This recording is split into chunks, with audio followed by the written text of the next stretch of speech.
Some things are better left unknown.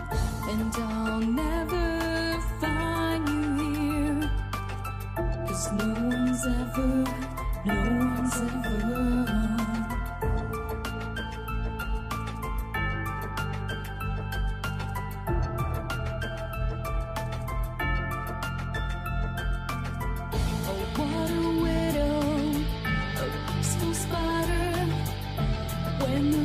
is clean, she's a sneaky hider.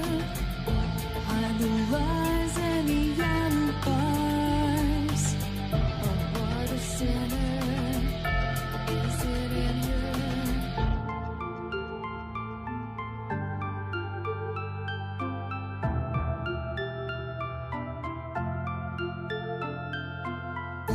What's the truth in this riddle? Is love really just this simple? I can't seem to find my way in this world that never stays.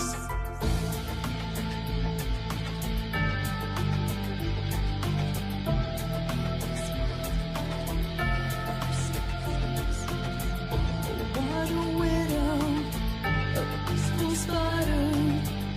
When the glass is clean, she's a sneaky hider. Hide the lies and the alibis. What a sinner is it in her?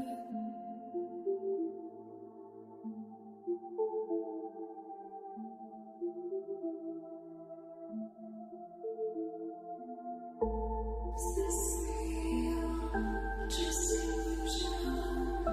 I'm lost in wonderland of confusion.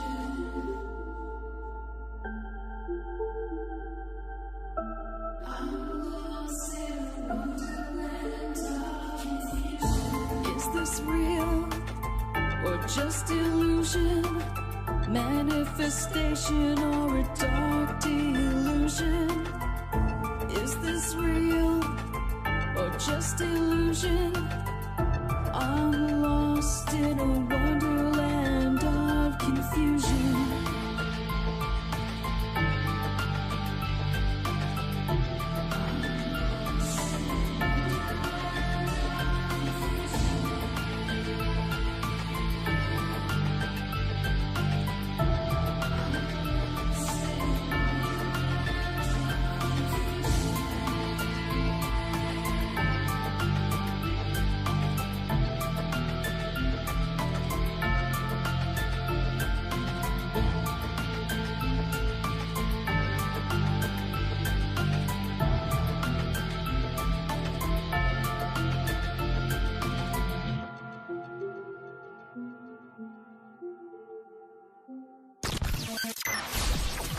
Rabbit Hole is a community-driven radio.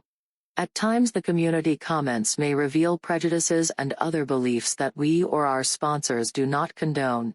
Views or opinions expressed by the community, callers, or guests, are those of the individual speaking and do not represent the views or opinions of this site. Rippin' Common Sense content is intended for mature audiences only. Enjoy.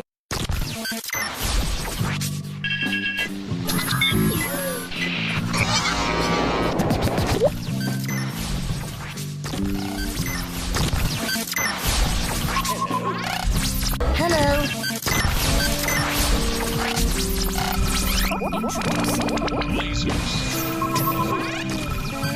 Hello.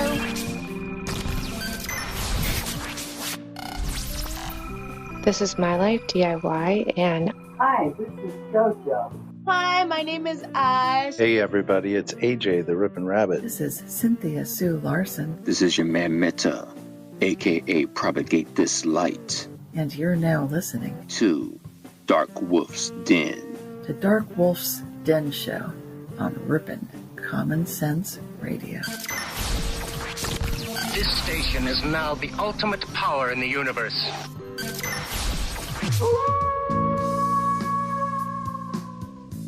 Are ghosts real? We had 1,000 hours of continuous communication with the spirit world. Does time travel actually exist? The laws of physics seem to be compatible with time machines. You know, sometimes I wonder about reincarnation. Don't you? A 4-year-old boy in Adelaide, Australia, has told his parents that he used to be Britain's Princess Diana. What would happen if the world found out that aliens were real? I didn't say disclosure would be easy, but what is the alternative? To establish a space force as the 6th branch of the armed forces. We have so many questions and yet so little time, so to have you here, the pleasure is all mine. Coming to you from a secret mountain cave, hidden deep within the Idaho wilderness.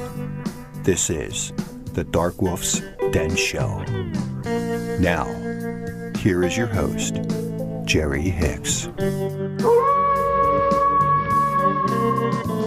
That's right, I am Jerry Hicks, also known as the Dark Wolf, and we are broadcasting live worldwide from a secret mountain cave hidden high up in the beautifully snow-covered peaks of the Idaho mountains. That's right, we're ripping through the electromagnetic soup, tearing through the atmosphere, and tunneling away into your radio like a quantum particle. This is the DarkWolf's Den Show for Thursday, March 18th, 2021. So whether you're on the edge of reality, the edge of the galaxy, or the edge of your seat, we're glad you chose us to be right there with you. Tonight, ladies and gentlemen, we're going to talk about a really interesting topic. I'm really good at finding and coming up with these topics that aren't exactly the most mainstream topics, right? Tonight is no different. We're going to be discussing an interesting link between the music industry and ufology. We all know about Tom DeLonge and the TTSA, but there's actually a pattern that goes back way, way further than you may realize, ladies and gentlemen. And we're going to get into all that and more here in just a moment. But first, today in history. You know, around here, AJ and I are both considered entertainers. So to us, this is kind of an interesting today in history. Check this out, ladies and gentlemen. On this day in 1881, the Barnum and Bailey Circus, traveling as, quote, the greatest show on earth, end quote, debuts at Madison Square Garden in New York City. This show would last for 146 years before closing their doors finally in 2017, ladies and gentlemen, and that is today's Today in History. Wow, you gotta admit, that's pretty amazing. 146 years of Barnum and Bailey Circus. That's a lot of entertainers to come and go, right? And speaking of entertainers, the entertainment industry seems to actually have this hidden little secret that a lot of people don't know about, especially when it comes to the music industry. And that is this odd little connection with the paranormal, and specifically UFOs. It seems there are a lot of musical artists back through the years who've had a really interesting connection, whether they be just interested in ufology or actually be abductees themselves. And tonight we're going to hear from an amazing researcher that I respect a whole lot, who's been working a lot on Stanton Friedman's work and getting that together after his passing away, which Stanton Friedman had a lot of ufology information. So, ladies and gentlemen, without any further ado, it is my pleasure to introduce our speaker tonight, Mr. Grant Cameron. This is Mel Fankhauser. This guy wrote the song called Wipeout in the 1960s. And it is the only song that I ever bought. I bought 2 records. I bought a 45 of this song, and I bought a Herb Alpert long play recording. Those are the only 2 records. Otherwise, I still don't listen to music. I absolutely don't have anything to do with it. I just got dragged into this, and I'll explain how it happened. He had a UFO sighting. And one of the interesting things is the musicians that were affected were people who started certain types of music. And as we go on through the case files this evening, you're going to find this to be very true. The main ones that are affected have a very close connection, if not are the very beginning of that particular genre of music. This guy was in a surf rock guy, and he's the guy that started surf rock. And what you're going to see, I'm going to describe, these aren't people who are just like surf rockers. These are the guys that started it. It's almost like they were the ones that were influenced. For those that may not know what surf rock is, think of the Beach Boys. And I'll talk about his experience with John Lennon later. But to give you an idea, a lot of musicians, there was a book written by Michael Luckman called Alien Rock. He goes through the whole thing, and basically it's 315 pages, 320 pages of, isn't it interesting how all major rock musicians are interested in UFOs? I got into it from the other end. I was told that the aliens were influencing rock music. So that's how I got, and I was interested in the alien influence. Why are the aliens doing this? So that is quite a bold claim.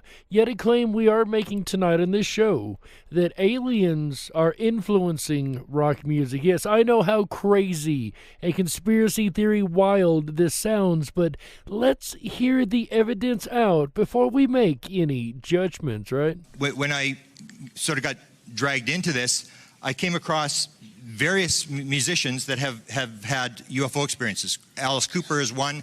He saw the Phoenix Lights, and he actually put up some money. This is not this is a sort of a secret story, but he actually put up some money for ufology.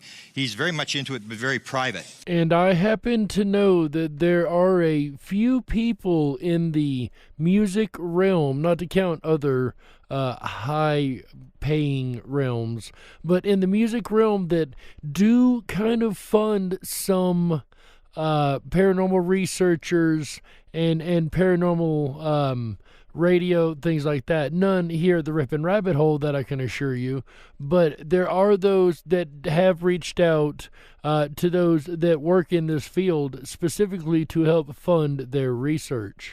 Olivia Newton-John. A lot of people, if you see the eating thing, a lot of people are vegetarians. A lot of people in this room are into saving the ecology, all this sort of stuff. Olivia Newton-John is big time into animal rights. She's into ecology, all this sort of stuff. She had a very dramatic UFO experience, close-up UFO experience at 15 years old. This is what you're going to find, is that a lot of the people that are leading the social and political movements in terms of ecology and all this kind of stuff are people who are experiencers. And this goes back to the alien abduction message that has been repeated by most every alien abduction experiencer ever. The message of taking care of the planet and cleaning it up and stop using nuclear weapons, things like that. There's this consistent message that comes through from the, quote, visitors, end quote, of this planet that have abducted people and caused many abduction cases for many years. The details that come out of the message that come back from these people are, like I said, the same across the board. And we're going to find that same message tonight through a lot of the different musicians. So she had a UFO sighting. This is Achy Breaky Heart Billy Ray Cyrus. This is this photograph of 5 UFOs that he posted. He outed himself that he had seen this. This is the one who has the record. Now his name is going to escape me. Patrick Moraz. He's the guy who took over, and I'm going to talk about the Moody Blues. The Moody Blues, which we'll get to here in a little while, is an incredibly intriguing case file. He's the guy that when Mike Pinder left the Moody Blues, it was Patrick Moraz took over. And the Moody Blues, as you probably know, were abducted, and I'm going to go through the whole thing about their story and before they were born and stuff like that. And when he took over, he's crazier than they are. I mean, this guy describes a story. I've got it on audio. I'm not going to play it because I'm always short on time, and I talk very fast. I talk faster and faster as the lecture goes on.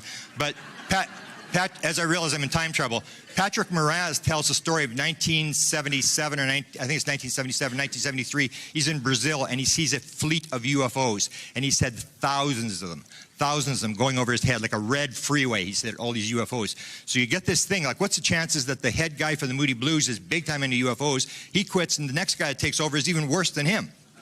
The Moody Blues seemed to be a very distinct group that had a lot of contact amongst all of its members. This is one that was just made public. This is Uji, I think he's a rapper out of San Francisco who's just come public to say he's been abducted.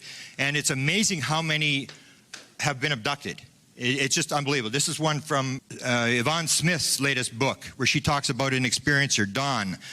Grew up in a well-to-do family, the daughter of a frontman for a very popular early 1970s rock band. And that seems to be the thing, that you start looking at these very big rockers and suddenly you find out they're experiencers and they've got these sort of things. And I've got a list of over 24, and there's some of the major musicians, and I'm going to describe some of them today, but this is actually a separate lecture. I'm just doing part of it today. Just a list of 24 is a pretty good list, and that's just the ones that we've known about thus far up on this research, right? But here is how Grant Cameron actually got pulled into this research. This is where it came from me. This is Chris Bledsoe, who's an experiencer in North Carolina, had a very dramatic thing. Hollywood got interested. Mel Gibson heard the story. Mel Gibson wanted to do the movie on his thing. Mel Gibson actually at one point wanted to play the lead role in this thing.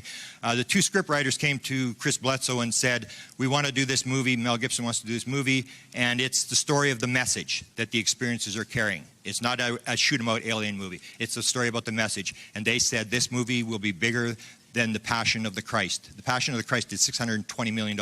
They were assuring him this movie will be bigger. Now, whether the movie's still on track or not, there was an option signed for the movie. And I don't believe that this movie has ever been made unless it means it was signed. And God, I hope that wasn't it, because that's not the alien message, generally speaking, in my opinion. But, yeah, I haven't seen this version of a movie come out as far as like being the alien message and not an alien shoot 'em up or drama suspense something or other. If I'm wrong, please let me know either over here in the chat, or if you're watching this on replay, let me know what movie it is, and I will gladly go watch it because I would love to know what movie this is. He came to me and he said, he said to me, this is one of the aliens, a 7-foot bluish-green alien that he's in contact with. And it happened to appear in a crop circle 5 years before he actually went public, before he had his awakening experience in Great Britain. This is the other alien that he encountered, he and his son, and there was 3 other witnesses. It's just the most wild story you'll ever hear. It has these red goggles with these sort of blinds going up and down on these things. So this is his experience. He contacts me, he says, I just want to let you know the aliens have told me they're influencing rock music. Now, as a ufology researcher, I've got an open mind. Don't get me wrong. But if somebody in the music industry come to me and said, hey man, I'm an experiencer, and just so you know, the aliens are actually influencing rock music, my honest answer would be to scoff, put it in file 13, and go on with my life until I found some evidence that actually matched that statement. But I would not give it very much credence. How about you? What would your reaction be if somebody come to you from inside the industry and told you that they were aliens were influencing the industry? I mean, even as a paranormal researcher and as a conspiracy theorist, there comes a time when we all have to draw a line and say, all right, I just don't believe this, or I do believe this, right? There comes a time in our life, our personal life or our public life, where we have to say, all right, I'm in or out on this, right? And this is one of those that if one of those people come to me from the inside of the music industry, I'd have to be out on this one. What about you, Grant? What did you do? And I went, whatever. I mean, I'm not interested in music. It's like, whatever. I mean, didn't pay any attention to it. But yeah, like I said, I think that would have been all of our pretty common reaction. The thing is, he told me that Kashmir was one of the songs that he said that this was influenced. And I still have not listened to the whole song. I've listened to parts of the song. But when I found out it was in the lead, it was in the trailer to the Alien movie, John Carpenter, and you have the aliens chanting this song, I went, wow, maybe I should pay attention to this. Now that is an interesting little synchronicity, isn't it? The other musician that he said, and this is what really got me dragged in, was Neil Young. And Neil Young grew up in the city where I live. So I was kind of interested. That's kind of weird. He grew up, we know who Neil Young is. Big environmentalist, trying to shut the oil sands down in Canada. He writes this song called After the Gold Rush. 1968, before the ecology movement really got going. 1968, he writes this song, and if you listen to it, it's basically the message of many of the experiencers and the contactees. And basically what it says is we are treating the world like a gold rush. And when the gold is gone, It's going to become a ghost town. And the silver seeds, the flying saucers, are going to come, and they're going to take the chosen ones to another planet. And again, we find this same alien message popping up. This is what he wrote in 1968. Here's the last part of the song. Now, a lot of people have sung this song. Dolly Parton is one. What I found is there's another connection to the people who have sung this song. And Dolly Parton actually sang a song about UFO abduction. Yeah, you heard that right. Dolly Parton actually sang a song about UFO abduction. So Dolly Parton went to Neil Young and she said, what does the song mean? What is it all about? And Neil Young said, I was in an altered state. In fact, he said, I was stoned when I wrote it. I have no idea what it meant. I have no idea. Now that is an honest answer. I was stoned when I wrote it. But everybody went to do it. So Dolly Parton does a song, and Thom Yorke does a song as well. And he actually at one point plays it on Neil Young's piano in San Jose. The point is, he's an experiencer. So you have this song that has the experiencer message, and suddenly what appears to be experiencers start to sing this song. And he sings the subterranean homesick alien. Now this also is a very interesting story. And his idea for the song, they asked him where the idea for the song came. He said, the first essay I ever wrote in school was, you are an alien from another planet, you have landed and you are standing in the middle of Oxford, and write an essay about what you see, and if you're an alien form on another planet, how do you see these people? Which in and of itself is an interesting writing prompt and thought experience. Not one that we're going to get into now because we're really crunched on time, but it's a really interesting thought, right? And then he said, and this is, you hear this with experiences all the time, he says he's driving down a country road one day and suddenly hit a bird, which he believed was a pheasant. He stopped the car and at that moment started thinking about alien abduction. And you'll hear this thing with people hitting birds, deer, and suddenly they get out of the car and they have this idea about alien abduction. That also reminds me of the strange connection of the screen memory of owls and the gray alien abductions. He's written a number of songs. I won't go through these songs, but basically if you look at it, you can see. I mean, the guy's an experiencer. He's writing all these stories about being on the beautiful ship and show me the world I'd like to see, tell my friends they'd never believe me. They think I finally lost it completely. I'd show them the stars and the meaning of life and they'd shut me away, but I'd be all right, all right. I gotta say, those are some very interesting lyrics to a song, and it definitely does reference an alien ship, it sounds like, right? Another one, I jumped in the river and what did I see? Black-eyed angels swam with me, a moon full of stars and astral cars and all the things I used to see. Black-eyed angels and astral cars. Yeah, that definitely sounds like an encounter, doesn't it? Another one that sang the song was Patti Smith. And again, she's one of the ones, she's known as the godmother of punk rock in New York City. She was one of the first people ever to go on Saturday Night Live. So again, we have yet another person who is extremely influential within their own genre. She's famous for Gloria. This is the third show of Saturday Night Live. She sings the song after the gold rush. She changes his lyrics from the 1970s, Nature on the Run in the 1970s to the 21st century. She writes a bunch of songs in the 1975. This is when I have my experiences, when Travis Walton has his experience, and this is when she has this sort of experience. She writes this, Distant Fingers, when will you be landing? When will you return? Feel my heart expanding, you in your alien arms. All my earthly dreams are shattered. I'm so tired I quit. Take me forever. It doesn't matter. Deep inside your ship. Yeah, I don't even think it's a question as to whether or not that's describing an alien encounter. You got to remember, in 1975, abduction was not a big deal. There was Betty and Barney Hill. There was the Pascagoula case. There was a Schirmer case in 1967. And there was Travis Walton in 1975. That was it. This was not a big subject, and she's writing about this in 1975. And if you are interested in the Travis Walton case, we went over that just a couple weeks ago. She also writes, Ain't It Strange? I spin, I spiral, I splatter. Hand of God, I feel the finger. Hand of God, I start to whirl, and I whirl, and I whirl. Don't get dizzy, don't fall down now. Turn, God, turn. Go on like a dervish. Turn, God. Make a move, turn, God. I must move into another dimension, come into another dimension, come into another dimension, come into another dimension. Strange, strange. You gotta remember, she's writing this in 1976.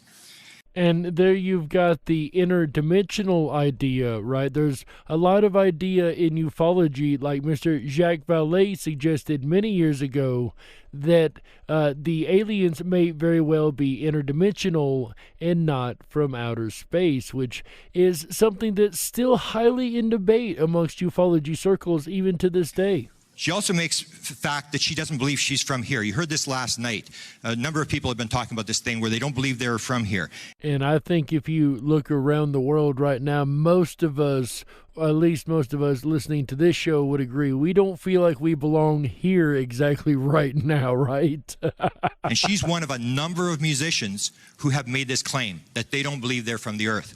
I will say I don't quite believe I'm from this version of Earth, but that's a whole nother story. My Mandela Effect people will definitely understand what I mean by that. She said the song is really talking about myself. From very early in childhood, 4 or 5, I felt alien to the human race. I felt very comfortable with thinking that I was from another planet because I felt disconnected. I was very tall and skinny, and I didn't look like anyone else. I didn't even look like any other member of my family. That really makes me wonder if she very well may be a hybrid of an alien human that was allowed to stay here on Earth. John Denver is another one that believes he's not from here. He talked about it publicly, but he said, I thought about it. But the guy who wrote a song, wrote a song called Spirit, which talks about his alien experience. And the guy that wrote the song describes this: as an 8-year-old in Oklahoma, he would play with animals, sleep outside, and gaze into the stars. He would pinpoint the place in the heavens where he thinks he came from. It's near the Ring Nebula in Lyra, says a friend, Joe Henry, who wrote the lyrics of John Denver's song Spirit, which he celebrates his professed celestial ancestry. And it really makes you wonder what he means by that, right? Whether he's from there or whether he means his soul is from there. That's really interesting. Another guy that believed he was from someplace else, and this is another one that started, he was one of the first jazz guys. He wasn't just a jazz guy, he was one of the first jazz guys. And again, you've got another person who is a beginner in his genre and very, very influential within that genre. Sun Ra. And he said Sun Ra was a prolific jazz. He was composing music at 11 years old. He said in 1936 he was surrounded by a blue light. My whole body changed into something else. I could see through myself. And he goes through this whole experience about encountering the aliens. And he believed that he was from another planet. So again, we've got somebody who was very influential in pioneering their genre of music, who was also an alien experiencer. How many of you have ever heard of Scratch Lee Perry? This guy is the guy that invented dub music, which is basically the beginning of reggae. This is the guy that invented reggae. He was the producer for Bob Marley. He's the guy that turned Bob Marley around to do music a different way and made Bob Marley famous. He was one of the pioneers. And yet another pioneer in their musical genre. I am an alien from another world. This is what he said. I'm an alien from another world, from outer space. I don't have no land, no estate, no property, no house. Not on this earth. I live in space. I'm only a visitor here. Some people think they are here to collect property. I'm here with my suitcase to collect only the good brains. I do hope that was a metaphor for knowledge. Otherwise, that's kind of scary. George Clinton, I can't remember what he was an inventor of some type of music, but he again was, he said, I'm pretty sure I'm an alien because I believe that there are a lot of them here. Myself and pretty much all the people around us, we share some kind of strange living being. A lot of people are going to find out.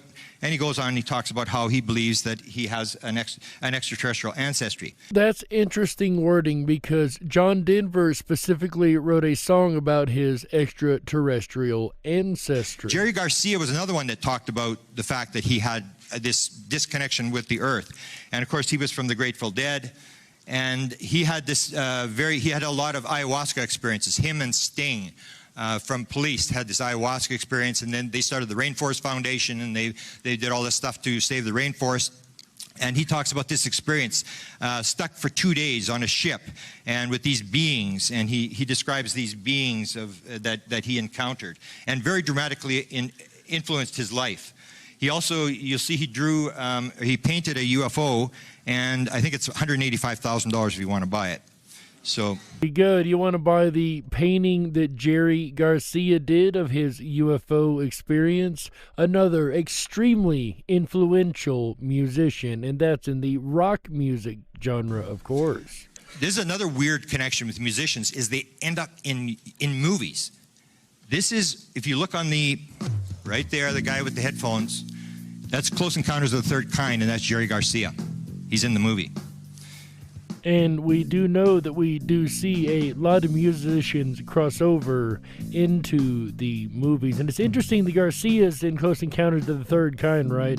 It's funny, the little nuggets and Easter eggs they fit in there, but we've got to go ahead and fit a couple nuggets of information in here, and we will be right back for the second half of the DarkWolf's Den Show after these messages. Don't you touch that dial. That's right. We got to stoke the fires and run off the men in black. Don't touch that dial. We'll be right back. Ow! Are you enjoying the program so far? I know I am. If you're enjoying the DarkWolf's Den Radio Show, look at musicians and UFOs, and you haven't done so already, please make sure to thumb up that video, hit that subscribe button, and ring that bell. Jerry Hicks will return again next Wednesday night to howl in another weekend together with you. As we're here bringing you the very best of Common Sense Radio every Wednesday, Thursday, Friday, Saturday, and Sunday nights, the very best of Common Sense Radio, the Rip and Rabbit Hole. I'll return again tomorrow night, Friday, March 19th, 2021, starting at 7 p.m. Pacific, 10/9 Central. Come along with me as we journey through the rabbit hole of doppelgangers. Is there somebody out there that is exactly like you? Have you met them? Or would you look forward to meeting them? Or would you run away from them and say, I don't want to have anything to do with you? Doppelgangers will be our topic tomorrow night. Come along as we explore the rabbit hole together. Then, Saturday night, March 20th, our 4th annual Freedom Flame broadcast. That's right. Get your candles ready to light and put in your windows. Saturday, March 20th, as we do our 4th annual Freedom Flame celebration. Now, it doesn't matter if you're a Republican or a Democrat. It makes no difference your political affiliation. We will come together Saturday night and celebrate united in our freedom. And if you can agree with that, then we invite you to be here to celebrate in the 4th annual Freedom Flame broadcast, the basis and foundation of our website there, ripinrabbithole.com. I'm really excited. Last year, it was an international success, and I have a feeling this year will be the same. I cannot wait. Then we'll end out the weekend right together Sunday night, March 21st, as we explore magnetic personalities. Are you the kind of person that just draws people to you? Or perhaps are you a person that's drawn to a particular individual? Is it because of their magnetic personality? Join me Sunday night, March 21st, starting at 7 p.m. Pacific, and find out. And we'll end out the weekend right together. Oh my goodness, these weekends go so fast. You can visit us at RIPONRABBITHOLE.com. That's the ripinrabbithole.com. Sign up for your exclusive backstage pass. We'll send you out our weekend schedule every Wednesday morning as we celebrate the most extended weekends in radio. You're listening to the Ripin' Common Sense Radio Network, the Ripin' Rabbit Hole. Now back to Jerry Hicks and the DarkWolf's Den for Thursday, March 18th, with musicians and UFOs.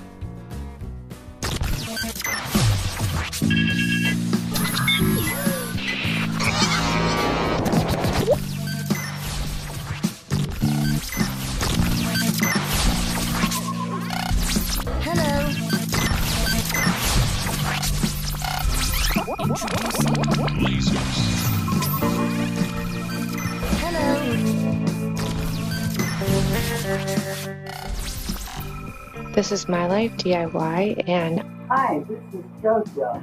Hi, my name is Ash. Hey everybody, it's AJ the Rippin' Rabbit. This is Cynthia Sue Larson. This is your man Meta, aka Propagate This Light. And you're now listening to DarkWolf's Den. The DarkWolf's Den Show on Rippin' Common Sense Radio. If you were meant to be controlled, you would have come with a remote, but you didn't. And that's why you listen to the DarkWolf's Den Show. Now, here is your host, Jerry Hicks. That's right, I am Jerry Hicks, also known as the Dark Wolf, and welcome back to the second half of the DarkWolf's Den Show for Thursday, March 18th, 2021. Whether you're on the edge of reality, the edge of the galaxy, or the edge of your seat, we're glad you chose us to be right there with you.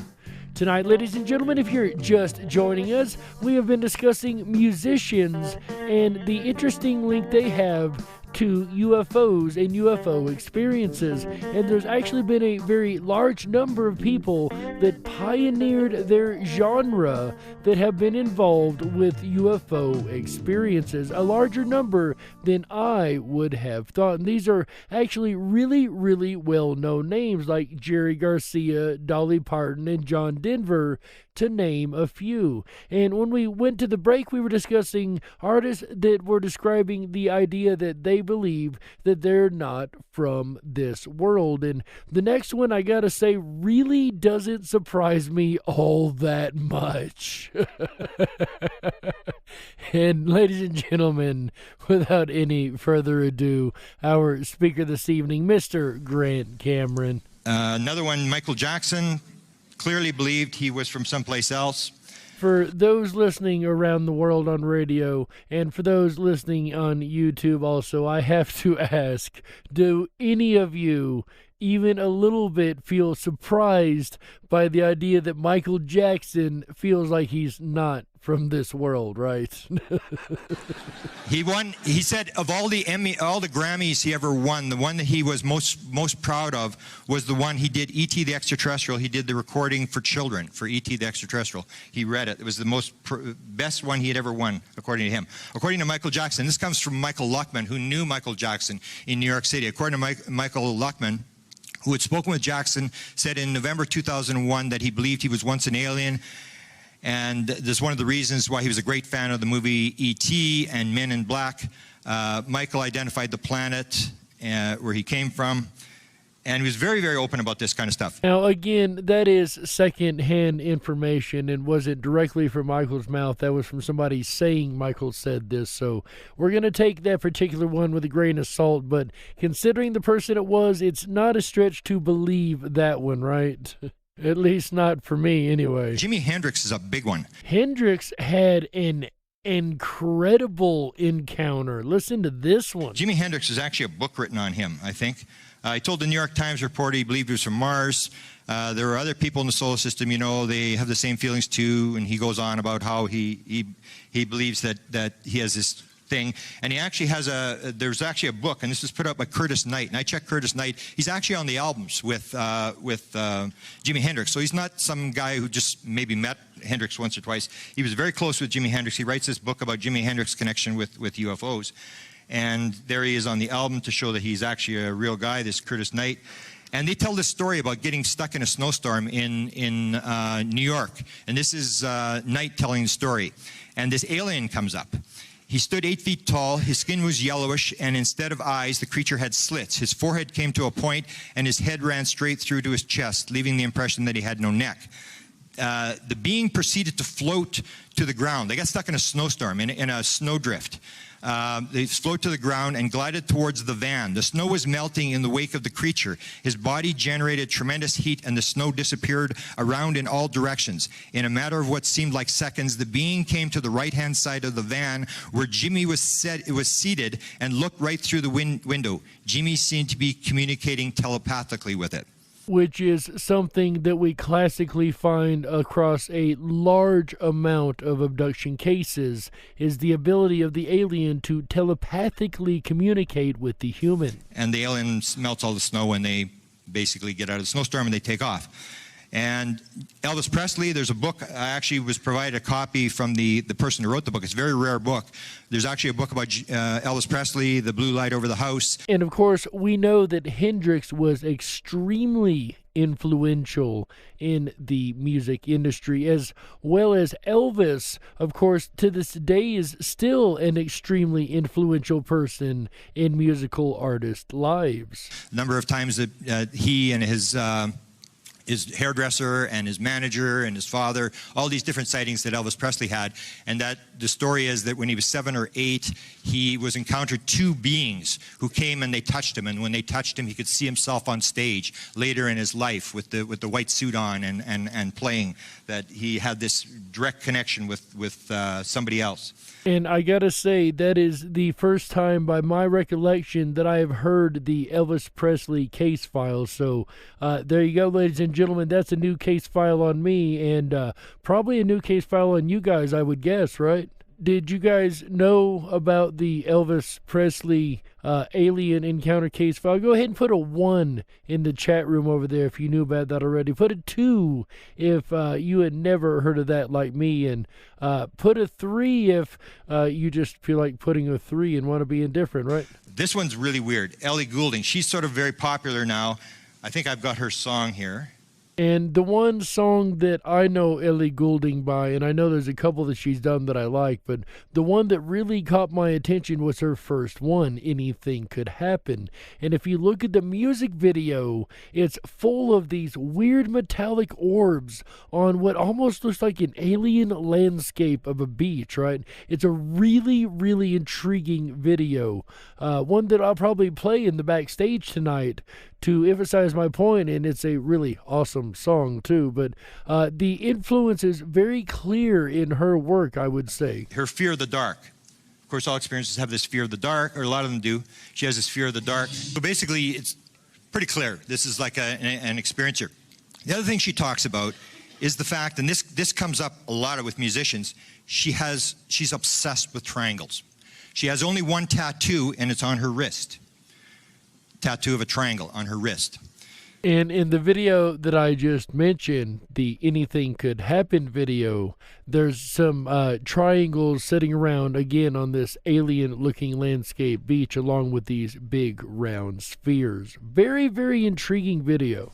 Another one, and I pull it on my lecture now because I hate the questions about devil, and it just goes crazy. I mean, Katy Perry. Katy Perry is fascinated.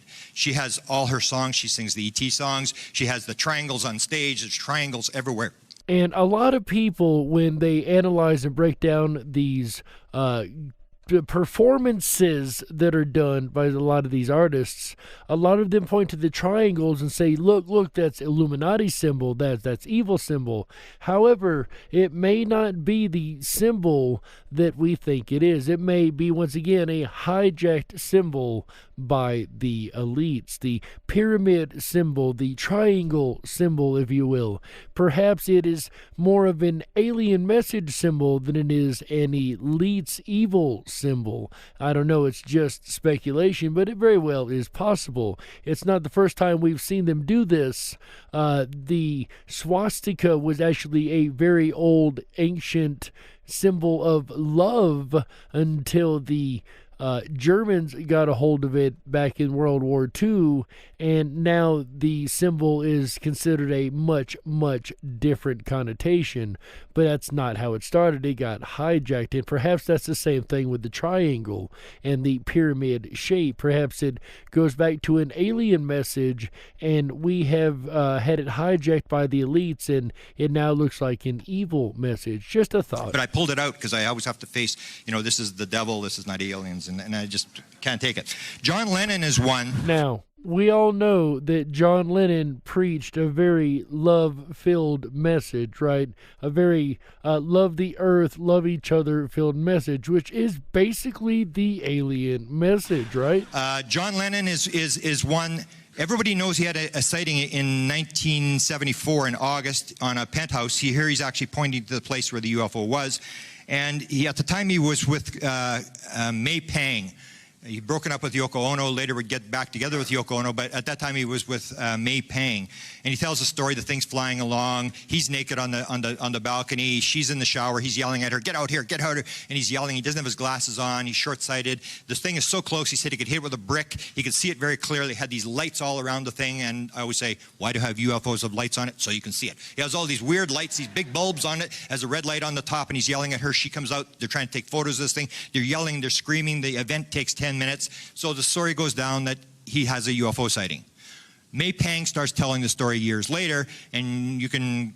Due to copyright restriction, I'm not going to take the chance of playing that here, but you can go look this up. May Pang talking about her UFO experience with John Lennon. Google it. You can pull up her interviews where she talks about it, and she starts talking about what's called the Oz effect, where suddenly time and space stops. And she says, the weirdest thing was we're on this deck, and we're yelling and screaming, and below us on the deck is a couple, and there was a stairway up, and they always used to come up. They come up all the time, and we were there, we were naked, we're screaming at this thing, and yelling and screaming for 10 minutes, and they never came up. She said, it's weird, why didn't they come up? And then she said she looked out over all the apartments outside, and nobody was home. They were all vacant. They were just like nobody there, and she said, and then this thing popped into her head, said, oh, it's Friday night, they've all gone to the Hamptons. And she said, oh, okay. And they all gone to the Hamptons. And so he has this Oz effect where time and space basically stops. And you'll hear this with abductees. That is actually quite true. There is quite a good splattering of cases where it does describe this, quote, Oz effect, where time and space seem to be very warped and in their own version of reality, if you will. You'll hear, I always tell the story where there's one on the LA freeway, there's one on these very busy roads where the car's being chased by the UFO, and I always stop the person and say, hang on, let me ask you a question. Was there any other cars on the road? And they go, that was the weirdest thing. There was no other cars on the road. And I say, was it a busy road? Oh yeah, busy road. Cars all the time. And was there any cars? No, there was no cars. I wonder what. And it's this Oz effect, this weird thing where time and space stops. And, you know, given that little bit of information, with the theory, like I said earlier, that Jacques Vallée and many researchers since have put forward that the aliens could very well be interdimensional, that would make a lot of sense if they're able to warp the dimensions and bring you into another dimension where everything is quiet except you, perhaps a temporary dimension, if you will. This is completely hypothetically theoretical, but if they're able to stop traffic and move everybody, perhaps they're not moving everybody, perhaps they're just moving you to a different reality where they can kind of have you to themselves, if you will. So to me, there's no doubt that John Lennon had been abducted, and there's a rumored story that he had told somebody. It's hard to confirm that kind of stuff, that he knew he was an abductee. If you got experiencers that follow his lines, here's Sean Lennon, his son, and if you can see it on the photo, you may not be able to see it very well, his girlfriend is walking along with a UFO magazine. And this was staged. There's a second one where they take this photo, and again, she's got a UFO magazine, and then he actually does a video. He puts out a song, and he's got flying saucers flying through the thing. So, like father, like son. And that question was actually posed to me a couple of days ago. Why is it that experiencers seem to have a generational the abductee thing? Like, if your father and grandfather and all that were abducted, you're probably going to be an abductee too. Why does it follow family lines? And that's a whole debate that's still also raging in ufology, so not one I'm going to get back into tonight, but it really does come out in the case files that does tend to be a thing, that it is generational with these experiences. Here's Mel Frankhauser, and he tells a story. I'm going to tell the story of John. Well, I'll tell you the story of John Lennon right now. He has this experience. He has this UFO sighting. He writes this song. And when I interview him, if you Google my name and his name, you'll come up with interviews that he and I did, where I talked to him about, do you ever have anything in dreams? Because there's all this download stuff. Oh, yeah, I got songs in dreams in the middle of the night and stuff like that. And so we're talking about this and the yellow pad beside the bed that John Lennon had and all these people, how they record this stuff. And many artists of many variety, not just musical artists, are very well known to wake directly up from a dream with sudden inspiration. He has this UFO sighting, He goes, he makes this song, he goes to California, he goes into this room, and he said it was the only time he ever had stage fright. He walks into the room, he's going to sing this song to a small group of people, and there's John Lennon sitting there. And he went, whoa, he's like, wow. And so he played the song, and John says to him, he says, so what's the inspiration for that song? So he told him the story about the UFO sighting and stuff, and they didn't talk about UFOs, but John said, let me tell you, he says, it's like channeling. I'm telling you, it's like channeling. But as soon as it happens, man, you got to write it down.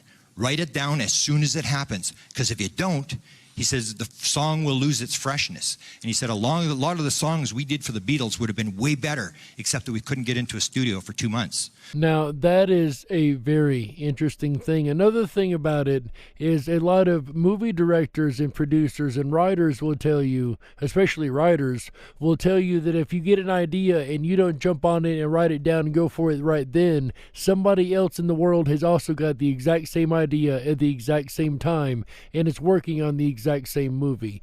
And this has happened a lot more than you would think. If you look at Hollywood, you can see it happen quite often where these movies come out at the same time would have almost the exact same movie line, and you wonder, why did one rip the other off, or how did they get away with it? Why did they have the same type of movie come out at the same time? And it turns out neither director knew about it, the other director doing that movie, and until both come out at the same time, both are both surprised, that the other one has been working on a movie of the same type. So interesting information there, and it works across a variety of artistic genres. We're just focusing on music this evening. So Fankhauser tells a story about how these musicians talk about where's this inspiration coming from, where's this sort of stuff, and Fankhauser doesn't say it's coming from aliens. He says he doesn't know where it's coming from, but he says he's got the tape recorder by his bed, he's got the yellow legal pad that I'll talk about Carlos Santana has, he's got the studio down the hall, and when it happens, he gets up and he writes it down. He says that lots of songs have come to him at inspirational moments. Of all of the ones that I've heard tonight, Carlos Santana is one of them that I would honestly believe being an alien. Not only can the man make a guitar do things that I've very rarely seen any other artist make a guitar do, just the same, the man was old when our parents were kids, and he's still old to this day, and he doesn't look like he's aged today my entire life. So I would actually put money on Carlos Santana being an alien. That's one of the very few that I would hands down not even have a doubt about, right? How about you guys? This guy was, I think it's, industrial rock. So this next person is a pioneer of yet another musical genre. He's the guy invented industrial rock, and he talks about, if you're into UFOs and extraterrestrials, you know the Greys. They're those little effers from another planet who come down every once in a while to check us out. They've been keeping an eye on me since an early age. I didn't get the name Alien Jorgensen for nothing. And here again, even in a car wreck with an albino deer, all at once, started saying, yeah, I remember that. So he has, instead of hitting a pheasant, he hits a deer, and suddenly he starts thinking about this alien abduction stuff.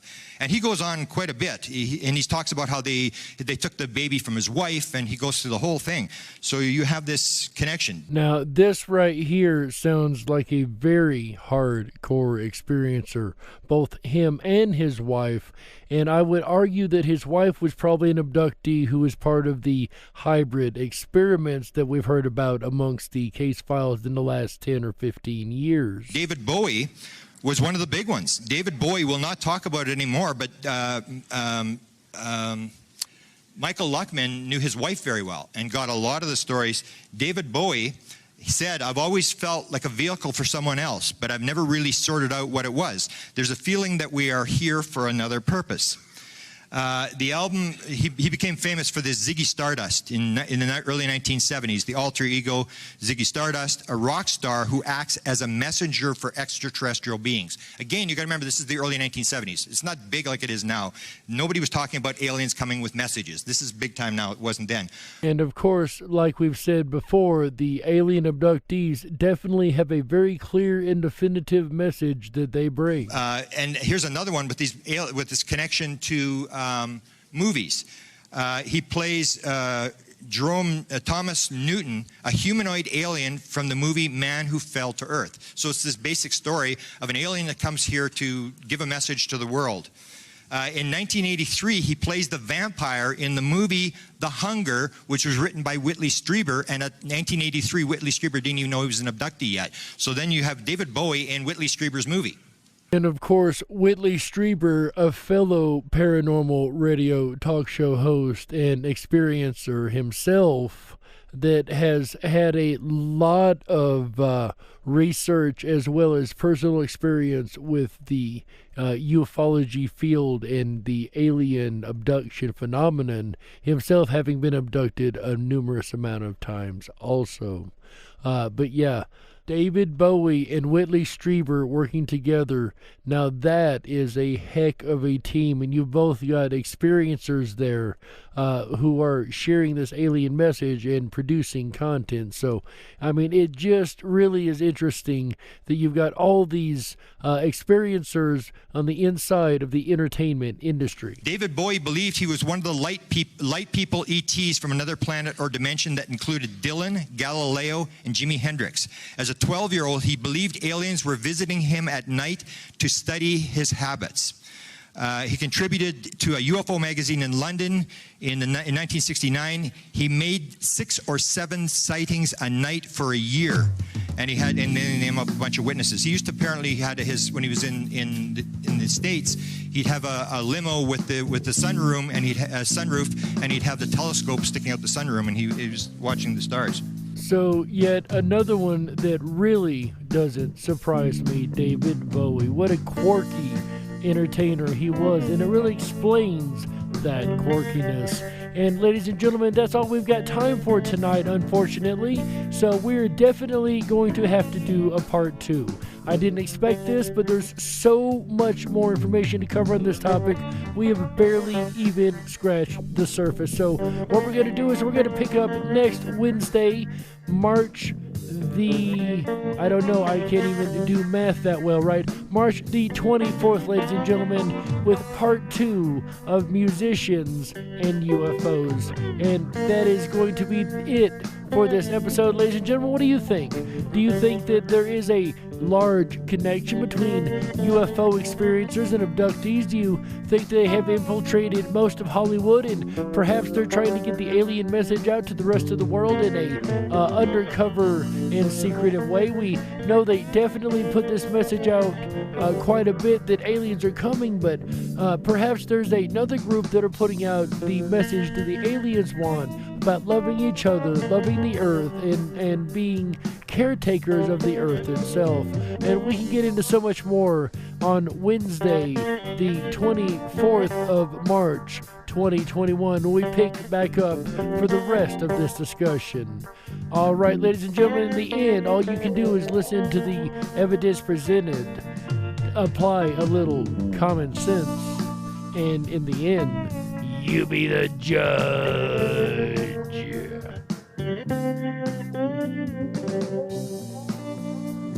We got to close it out. That's right. That's it for this episode of the DarkWolf's Den Show for Thursday, March 18th, 2021. So whether you're on the edge of reality, the edge of the galaxy, or the edge of your seat, we're glad you chose us to be right there with you.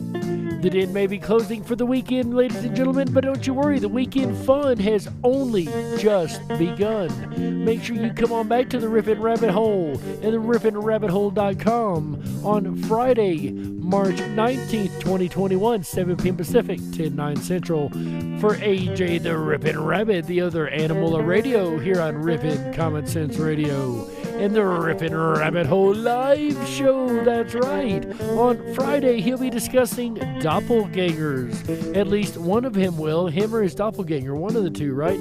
Have you ever met your doppelganger? Do you think doppelgangers exist? Do you think there's somebody who shares your exact same physical characteristics and traits and would be able to pass off as you or yourself? That is kind of a scary thought, right? I've had many people ask me if I have been to a couple states which I've never even set foot in and told me they had seen me there. So apparently I have some doppelgangers around myself. check that episode out on Friday if you're interested in that topic on AJ the Rippin' Rabbit's Rippin' Rabbit Hole Live Show, Friday, March 19th, 2021, 7 p.m. Pacific, 10/9 Central. Then on Saturday, March 20th, 2021, 7 p.m. Pacific, 10/9 Central. Come on back for the most special broadcast that we can do every year. It is the Freedom Flame broadcast. The Freedom Flame burns bright in Ripon, Wisconsin for every American and for the belief and the love of the freedom that we all share.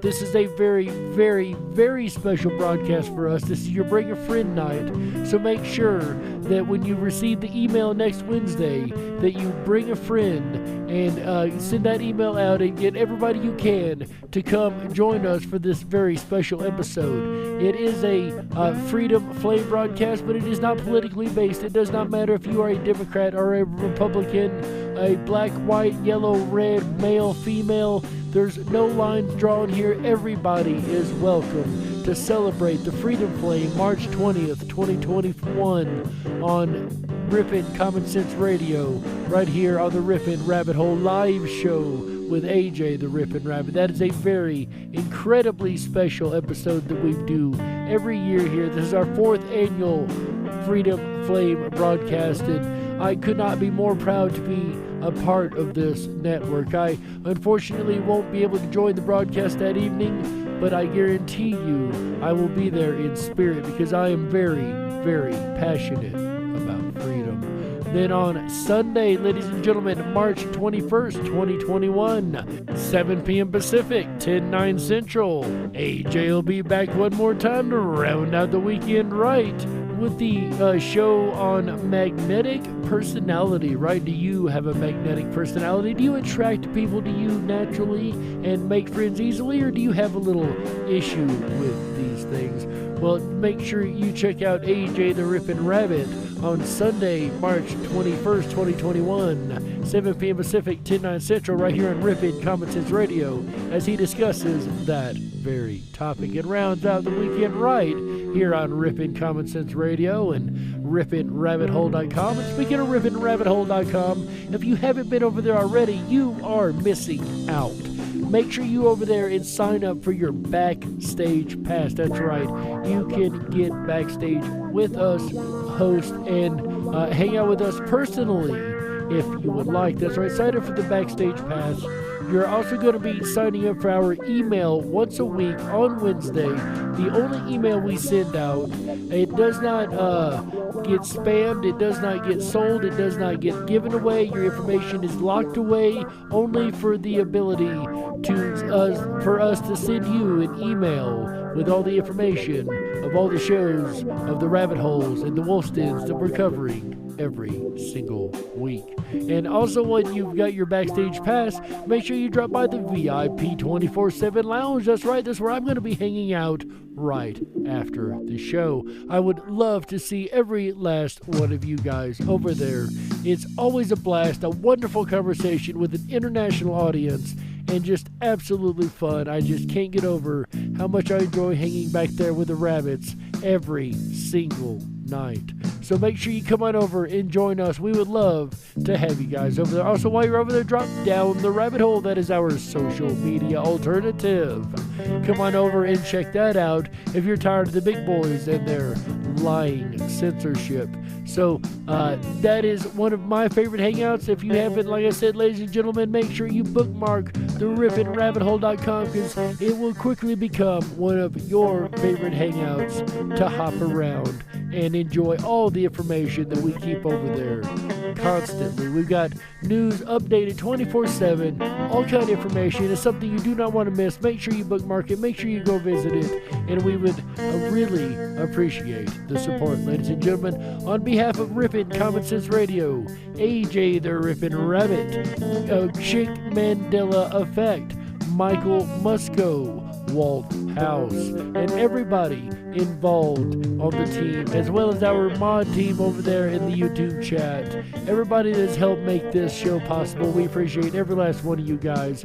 Quick shout out to Ripon, Wisconsin, and all 49 countries across the world where we are coming in loud and clear across the airways. We really appreciate every last one of you guys being along for the ride. On behalf of all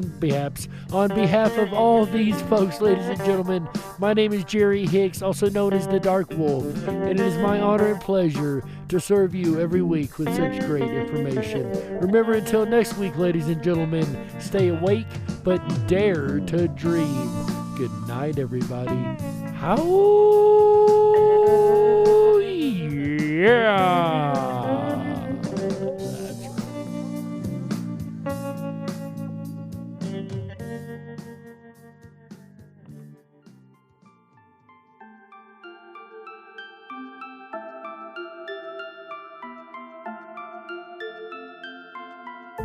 Unlocked and into the dark. Some things are better left unknown. And I'll never find you here, 'cause no one's ever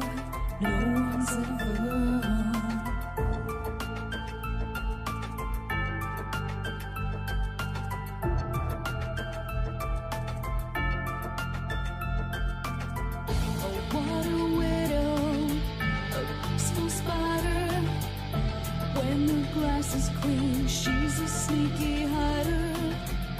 Hide the lies and the alibis. Oh, what a sinner is it in her?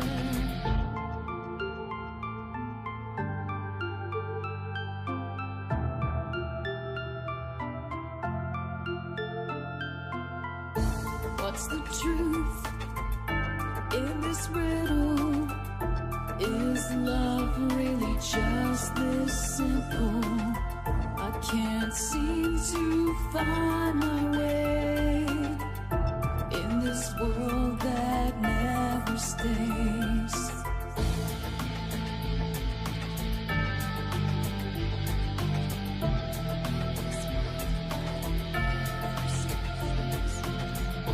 What a widow, a peaceful spider. When the glass is clean, she's a sneaky hider. Hide the lies and the alibis. What a sinner is it in her?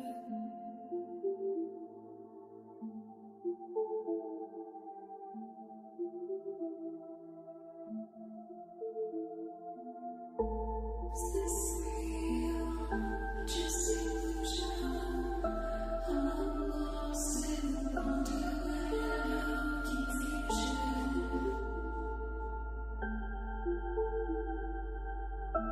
I'm lost in wonderland of confusion. Is this real or just illusion? Manifestation or a dark delusion?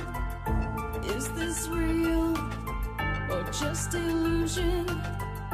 I'm lost in a wonderland